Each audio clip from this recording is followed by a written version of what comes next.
Ervin Hoyos, muy buenos días.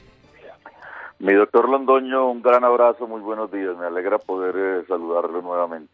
Le pido a usted disculpas nuevamente porque en el momento en que iba a hablar de un bandido de Santrich, pensé en su nombre que estaba en la lista para participar en este programa y dije, Ervin Hoyos, ya corregí, ya pedí disculpas, se las vuelvo a pedir.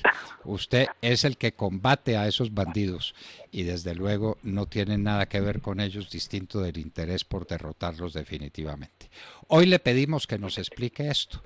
En el año 2010, cuando el presidente Uribe dejó la presidencia, entregó un ELN vuelto pedazos.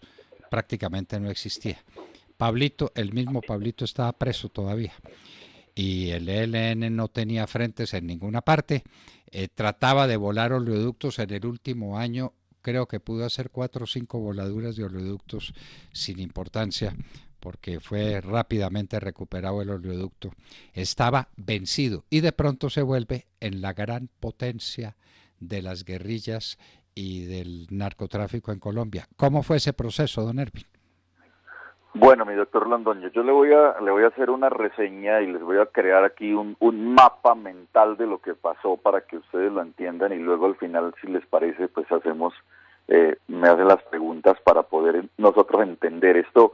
Hace parte de la investigación que he hecho en todas las regiones, hablando con desmovilizados, hablando con gente de las FARC, con gente del ELN, que muchos de ellos participaron en reuniones y en acuerdos en donde salieron lo que hoy estamos conociendo. Pero para irnos un poco atrás, vale la pena señalar que el ELN, por ejemplo, en Arauca, en Casanare y en Boyacá, casi que son una familia entre sí, son asentamientos de familias en donde hay desde abuelos, padres, hijos y nietos que ya pertenecen a la estructura del ELN. Por ejemplo, en Chita, en el Cocuy, en Pajarito, tienen fincas, varias fincas, y esas fincas las han convertido como en el corredor estratégico del ELN. Allí, entre estas familias, han conformado lo que es el Frente Adonai Ardila, al que perteneció este bandido que ustedes recuerdan, el que acaba de poner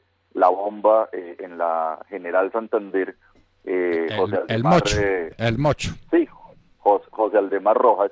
Él pertenecía a esa estructura, al Frente Adonai Ardila. Las FARC también han hecho lo mismo. Las FARC han desarrollado la misma estrategia en distintas zonas del país para colonizar esas zonas con familias completas radicadas en esas zonas. Ya hay abuelos, hay padres, hay hijos, hay nietos en todas esas zonas, o sea que ya hay una generación completa. En este tiempo, las FARC y el ELN, que tenían posesiones de tierras adjudicadas a través del ENCORA, crearon lo que se llama la Asociación Nacional de Usuarios Campesinos, la ANUC. Con esta asociación se hicieron a territorios ancestrales asignados por el gobierno a través del INCORA. Eso nos permite entender que hay unas zonas que ya están literalmente asignadas a toda una generación, o de las FARC o del ELN. Por eso hay veces, hay zonas que uno le dice, no, es que esto es zona antigua de la guerrilla y aquí viven familias de la guerrilla. Pues ahora vamos a hablar de alias Pablito. Alias Pablito, John 40 de las FARC y alias Pablito del ELN, junto con Gentil Duarte. Esto ocurrió en la 10ª conferencia guerrillera, en la última, mi doctor Londoño, en la que hicieron en el Yarí. Recuerda que fue con la que prácticamente se cierra la aceptación de lo acordado en el proceso de paz. Eso fue muy publicitado porque mostraban allá cómo las FARC se reunían la última vez ya para dejar las armas. Pues donde se declararon, perdóneme, se declararon por última vez marxistas-leninistas, Partido Comunista Extremo, en los llanos del Yarí. Discúlpeme la interrupción. Correcto. En esta conferencia, John 40, Gentil Duarte, sacaron o apartaron, seleccionaron más de 1.000 hombres, los sacaron del Frente 40, del Frente Séptimo, del Frente Décimo, del Frente 33. En el 33 está John Milicias o John Catatumbo, como es conocido este bandido que ahora azota la zona del Catatumbo. Allí hicieron una alianza entre el ELN y de Pablito y las FARC, y acordaron desarrollar acciones conjuntas. Esa fue la propuesta de las FARC, desarrollar acciones conjuntas. Y esas acciones conjuntas las desarrollaron en zonas compartidas, en zonas donde las FARC iban a abandonar, entonces empezaron a trabajar áreas conjuntas, y en zonas donde el ELN también había presencia de FARC. Ahí vamos a entender la multiplicación que hubo inmediatamente, dejan las armas, las FARC, entre comillas, y ahí es donde vemos cómo se cambian los apoyos estratégicos, tanto, mi doctor Londoño, y esto es sorprendente contarle a los oyentes, tanto que las FARC le endosan territorios al ELN, pero se los endosan con gente y con todo, o sea, le endosan la población, le endosan los líderes comunales, le endosan los presidentes de las juntas comunales. Para esa gente, para esos campesinos, para estos líderes, se les vuelve literalmente obligatorio empezar a acatar, a acoger las órdenes del ELN, así como lo hacían con las FARC. Entonces, zonas en el Putumayo, por ejemplo, que no había ELN, en el Huila, que no había ELN, empezaron a aparecer gente del ELN con brazaletes. El ELN desarrolló un proyecto en el Huila que era crear el Frente Gaitana, pero esto les fracasó.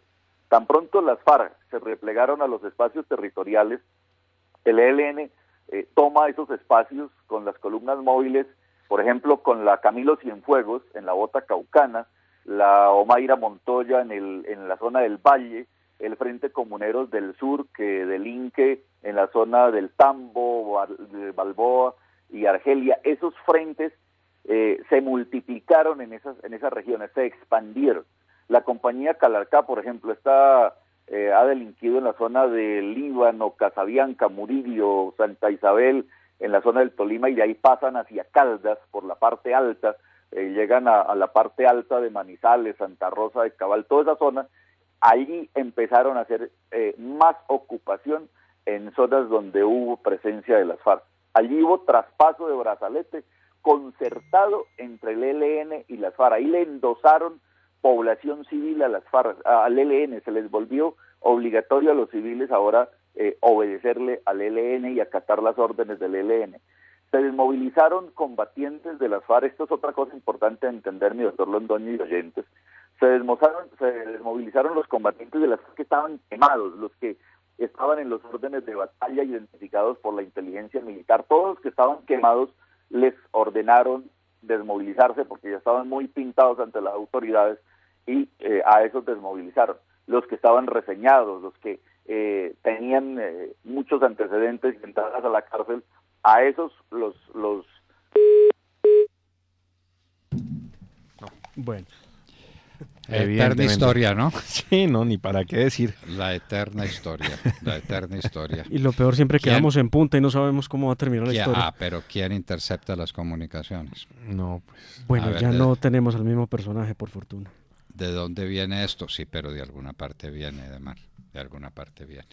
Ahí está. Entonces, con nosotros de nuevo en la línea. Pero sí.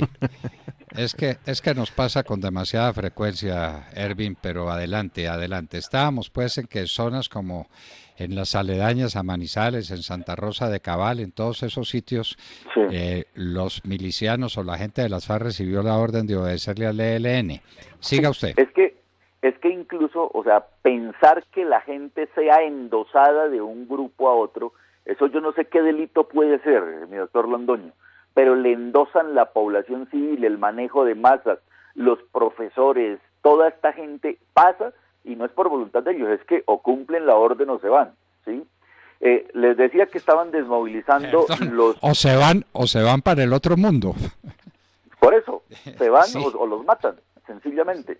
Ahí hay que entender qué fue lo que pasó y por qué ha habido asesinato de muchas personas que son líderes sociales naturales y legítimos. Al cambiar ese brazalete y no acatar las órdenes, los empezaron a asesinar. Ese es uno de los móviles de asesinato de líderes. Se desmovilizaron combatientes, yo le decía que se desmovilizaron los combatientes que estaban quemados, los que estaban reseñados, y dejaron solamente los limpios. Los limpios son los que no tienen antecedentes. A los limpios las FARC los dejó haciendo parte de las nuevas estructuras, los que iban a usar el brazalete del ELN, Algunos mandos con antecedentes pasaron al servicio directo del ELN en zonas controladas por las FARC, pues porque eran zonas que ellos conocían directamente, tenían a la gente comprometida y manejada. Hay zonas históricas, por ejemplo, en las FARC, que las FARC las hizo respetar, zonas como San Vicente del Caguán, en donde el Paisa no permitió la entrada del ELN, zonas, por ejemplo, como La Macarena, zona histórica de las FARC, ya no le permitieron al ELN ingresar, pero en zonas, por ejemplo, zonas endosadas, le voy a hablar de las zonas endosadas como los Farallones de Cali, hacia abajo, esa zona del río San Juan, el río Raposo, la zona de Anchicayá, hacia Buenaventura, todas esas eran zonas históricas del bloque móvil Arturo Ruiz, esas se las cedieron al ELN. Allí ahora se les metió el EPL, los pelusos se les metieron, que van financiados por los narcos mexicanos, y por eso ha habido enfrentamientos en esa zona. Por ejemplo, en la zona del Bajo Cauca, toda esa zona ahora que era de corredor estratégico manejada por las FARC, como las FARC hicieron un desplazamiento de allí, pues ahora esas zonas las controla el ELN. Por eso el ELN se hizo fuerte en zonas donde estuvieron solo las FARC, en zonas que eran controladas por ellos, porque las FARC le entregaron al ELN la red de milicias. La red de milicias pasó a ser del ELN. La FARC le entregó los esteros, por ejemplo, en esa zona de la Bota Caucana, que son unos ríos internos que solo ellos conocen. Esos esteros son, ese es el jeroglífico más difícil de descifrar para moverse ahí, por donde mueven el narcotráfico. Eso se lo entregaron al ELN y ellos son los que se mueven en esas zonas. Entonces, le condonan, podemos hablar de que les condonaron áreas para operar en conjunto, unas, y otras se las entregaron por completo. Entonces, en unas operan en conjunto y en otras se las entregaron por completo. Esas zonas las entregaron mediante lo que ellos llaman unos acuerdos, doctor Londoño. Esos acuerdos son acuerdos multimillonarios en donde las FARC reciben cuotas anuales por esa concesión de control de territorio, pero lo opera el ELN, son como unas concesiones. Las zonas controladas incluyen zonas de manejo político, porque le ceden las masas, le ceden la gente, le endosan toda la región, endosan a los líderes que eran de las FARC, las transfirieron al ELN, los congresos estudiantiles, las cumbres agrarias, los paros campesinos, los sabotajes a la infraestructura, las tomas atentados al oleoducto, tomas a la Panamericana, todo eso el concesionario tiene que seguir cumpliendo con la labor política que venía trabajando el otro grupo, ¿sí?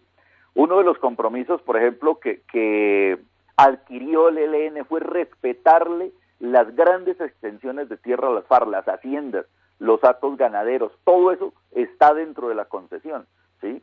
Durante los diálogos de La Habana, ustedes recordarán que los del ELN fueron a visitar a los de las FARC en La Habana, allá hicieron esos acuerdos, allá crearon esos pactos, crearon agremiaciones de campesinos cocaleros, incluso ahora de marihuana, para obligar a los campesinos a crear doble o triple cultivo, y con ese doble cultivo solamente erradican uno, que le sacan una plata al gobierno, y el otro lo siguen manteniendo activo vendiéndole al narcotráfico. Mire el juego tan sucio que le hicieron aquí al proceso de paz. Entonces triplicaron cultivos. En una familia, 3 miembros de la familia tienen cultivos, solo uno se lo erradica al Estado, recibe una bonificación del Estado, y los otros 2 cultivos le siguen al narcotráfico. Entonces podemos ver, mi doctor Londoño, cómo hubo una estructuración estratégica que hace que el Estado literalmente sea incompetente, y si a eso le sumamos que hubo una facilitación de áreas al retirar la fuerza pública de todas las regiones más importantes y estratégicas del país, pues ahí entendemos gran parte de lo que ha sido esta multiplicación o presencia del ELN, que ha sido el traspaso de brazalete con las FARC. Y por ahí entendemos que era lo que estaba pasando en Cuba, con las conversaciones con el ELN. Son los mismos que están conversando, los que conversaron de las FARC, le hacen concesión al ELN para que a partir de lo que ya el Estado le entregó a las FARC, empiece a negociar con el ELN, que son las mismas FARC, que tienen la relación de concedente a concesionario. Tiene la relación de jefe a subalterno. El jefe son las FARC, los subalternos son los del ELN, enriqueciéndose al mismo tiempo y manejando simplemente una cuestión de brazalete. Son exactamente los mismos. Y estaban allá en La Habana haciendo la patraña, diciendo que ellos eran un grupo distinto y una política distinta, a ver qué les daba el Estado, cuando son las mismas FARC, como usted lo acaba de dejar presente. Don Ervin, esto que usted está contando, ojalá sea escuchado por el mando militar y que tomen nota y que el presidente Duque, en medio de sus muchos viajes y de sus muchas ocupaciones, repare en esta circunstancia. Él está enfrentando muy fuertemente al ELN, pero tal vez deba saber que está enfrentando a las FARC, que se convirtieron en ELN por razones estratégicas de carácter político y de carácter, digamos, militar, entre comillas, porque ambas razones confluyen a la necesidad para las FARC, como lo dijeron desde los llanos del Yarí, de seguir su lucha comunista. Don Ervin Hoyos, esto no termina aquí, ¿no? Esta es una novela que usted nos seguirá contando, novela histórica. Esta es la realidad, esto es lo que está pasando en el país. Ervin Hoyos no tiene esto de oídas, ha recorrido el país entero buscando la verdad, la que nos ha contado hoy en La Hora de la Verdad, sobre la manera como el ELN, que estaba acabado, liquidado, que no existía en el año 2010, se volvió en la organización guerrillera más potente del país, gracias a las FARC, porque en últimas son los mismos. Don Ervin Hoyos, muchísimas gracias por estar en La Hora de la Verdad. Un gran abrazo, mi doctor Londoño. Buenos días.